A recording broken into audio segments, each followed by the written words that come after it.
Hi friends, welcome to my channel. आज का जो वीडियो है ये न्यू जॉब एंट्रेंस के लिए है।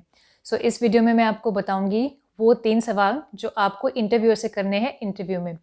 यूजुअली इंटरव्यू के बाद जो इंटरव्यूअर्स होते हैं वो आपको एक अपॉर्चुनिटी देते हैं कि अगर आपके मन में कोई सवाल है या कोई डाउट है तो आप उसे क्लैरिफाई कर लो। यूजुअली लोग इस अपॉर्चुनिटी को या तो डिक्लाइन कर देते हैं ये कह के कि नहीं मुझे कुछ नहीं पूछना, क्योंकि उस टाइम पे क्या होता है कि आप नर्वस रहते हो। आपका जो मेन मोटिव होता है वो ये होता है कि जैसे-जैसे बस इंटरव्यू खत्म हो जाए एंड मेरा सिलेक्शन हो जाए। बाकी चीज़ें आपके माइंड में रहती ही नहीं है। तो आपको रिलैक्स्ड होके जाना है एंड ये क्वेश्चंस पूछने बहुत ज़रूरी हैं। तो आपको अच्छे क्वेश्चंस पूछने हैं, इर्रेलेवेंट क्वेश्चंस नहीं पूछने।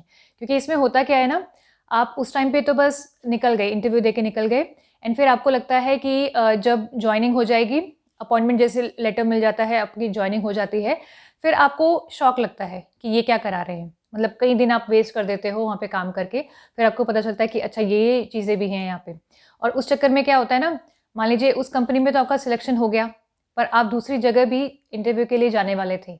बट क्योंकि यहाँ पे सिलेक्शन हो गया, तो आप वहाँ पे गए नहीं, ऐसा भी होता है। तो ये कभी भी नहीं करना है, क्योंकि पता चले कि ये वाला जो कंपनी है इसकी पॉलिसीज़ ठीक नहीं है एंड उसकी ठीक है। पहले ही अगर आप इंटरव्यू में ही ये क्वेश्चंस पूछ लेंगे, तो वो प्रॉब्लम नहीं आएगी, आपका टाइम वेस्ट नहीं होगा एंड वो अपॉर्चुनिटी आप मिस नहीं करेंगे। पहला क्वेश्चन जो आपको पूछना है वो है कि इस जॉब में कॉन्ट्रैक्ट है कि नहीं। कुछ इंडस्ट्रीज़ में तो देखो कॉन्ट्रैक्ट मैंडेटरी है, वहाँ तो साइन कराते ही कराते हैं। बट कुछ इंडस्ट्रीज़ में होता नहीं है, बट कुछ कंपनीज़ अपने आप से बस कराती हैं। एंड कॉन्ट्रैक्ट साइन कराने का मेन जो मोटिव है वो होता है आपको बाइंड करना सर्विस के लिए, कि मैंडेटरीली आपको 1 ईयर तक या 2 ईयर्स के लिए वहाँ पे रहना ही है, काम करना ही है। तो वो एक मतलब बंधने वाली बात होती है। तो आपको पूछना है कि कॉन्ट्रैक्ट है कि नहीं। दूसरा क्वेश्चन आपको पूछना है कि आपकी टेक होम सैलरी क्या रहेगी। एंड तीसरा क्वेश्चन आपको पूछना है कि आपके वर्किंग आवर्स क्या रहेंगे एंड आपका जॉब प्रोफाइल क्या रहेगा। ये बहुत इंपॉर्टेंट है, क्योंकि काफ़ी सारी कंपनीज़ स्पेशली जो ये स्टार्टअप्स होती हैं, ये आपसे वो काम भी कराते हैं जो आपके जॉब प्रोफाइल में आते ही नहीं हैं। फॉर एग्ज़ाम्पल अगर आप एचआर हैं, तो ये आपसे एडमिनिस्ट्रेटिव वर्क भी कराएँगे। पर ये जो एक्स्ट्रा काम आप कर रहे हो, इसकी ना तो आपको पेमेंट मिलने वाली कोई एक्स्ट्रा, और ना ही इस काम की कहीं पे गिनती है। आप सीवी में दिखा ही नहीं सकते कि आपने ये काम भी किए हैं। उसके लिए आपको कोई भी पॉइंट्स नहीं मिलते। एंड उसके बजाय बेटर है कि आपको एचआर का ही काम सिखाया जाए, ताकि आपके स्किल्स, आपकी नॉलेज इंप्रूव हो सके एंड फ्यूचर में आपकी जो एम्प्लॉयबिलिटी है वो इंप्रूव हो सके। ठीक है? तो ये क्वेश्चन तो हैं जो आपको पूछने हैं। इसके अलावा भी काफ़ी सारी इन्फॉर्मेशन है जो आपको किसी तरीके से निकालनी है, एग्जिस्टिंग स्टाफ से या पुराने स्टाफ से जो एक्स एम्प्लॉयज़ हैं।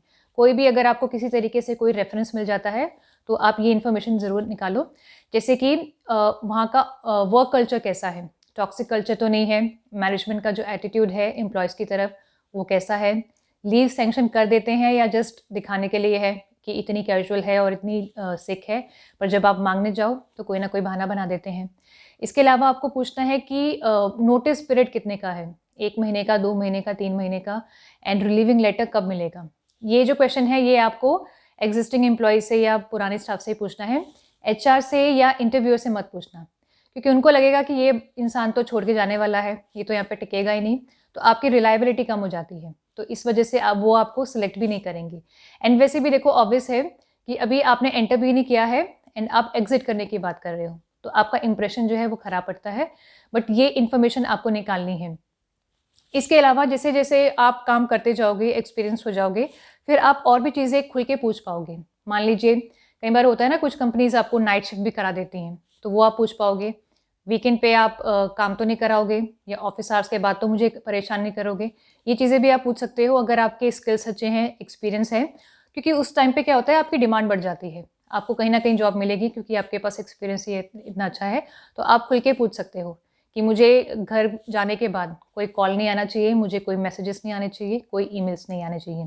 इसके अलावा जैसे सैलरी जो है, इसमें लोग काफ़ी लोचा करते हैं। ये पैकेजेस को ऐसे डिज़ाइन करते हैं कि बहुत अट्रैक्टिव लगते हैं पैकेजेस, बट बाद में पता चलता है कि उसमें फिक्स कंपोनेंट बहुत कम है एंड जो वेरिएबल कंपोनेंट है वो ज़्यादा है। एंड जो वेरिएबल कंपोनेंट होता है वो कभी आप अचीव ही नहीं कर पाते, क्योंकि उसमें बहुत रेस्ट्रिक्शंस होते हैं कि अगर आपने ये टारगेट मीट किया या आपकी परफॉर्मेंस इस लेवल की रही तो आपको इतना मिलेगा। या जैसे लिख देते हैं सब्जेक्ट टू कंपनीज पॉलिसी, या subject to the amount of profits that company earn in that particular year, कि अगर कंपनी इतना प्रॉफिट अर्न करेगी तो मिलेगा, अदरवाइज मिलेगा ही नहीं। तो वो कभी हो ही नहीं पाता, बस वो एक छलावा है कि आपको बस दिखाते हैं। एंड आपको इसके साथ में ये भी पूछना है कि अगर मुझे ओवर टाइम करना पड़े तो मुझे उसकी पेमेंट मिलेगी कि नहीं, ठीक है। तो ये क्वेश्चन आप तब पूछ सकते हैं जब आप एक्सपीरियंस्ड हो जाएं, क्योंकि आप पूछने लायक हो जाते हैं। अभी क्या है, स्टार्टिंग में थोड़ी सी तो गम खानी होती है, बट ज़्यादा गम नहीं खानी। आपको ये भी पूछना ज़रूरी है कि सैटरडे ऑफ है कि नहीं। कुछ इंडस्ट्रीज़ में ऑफ होता है, जैसे IT में होता है, बैंकिंग में जैसे ऑल्टरनेट सैटरडेज ऑफ होता है। तो हर एक कंपनी का अलग अलग है। तो ये चीज़ें आपको पूछनी ज़रूरी है कि छुट्टी मिलती है कि नहीं, कहीं से भी पता लगाओ नोटिस पीरियड का, देन सैटरडे ऑफ है कि नहीं, वर्किंग आवर्स कितने हैं, फिक्स सैलरी कितनी है, टेक होम सैलरी कितनी है, कॉन्ट्रैक्ट है कि नहीं, ठीक है। सो आई होप ये वीडियो आपको अच्छा लगेगा। अगर आपने चैनल सब्सक्राइब नहीं किया है तो प्लीज़ सब्सक्राइब कर दीजिए एंड थैंक्स फॉर वॉचिंग।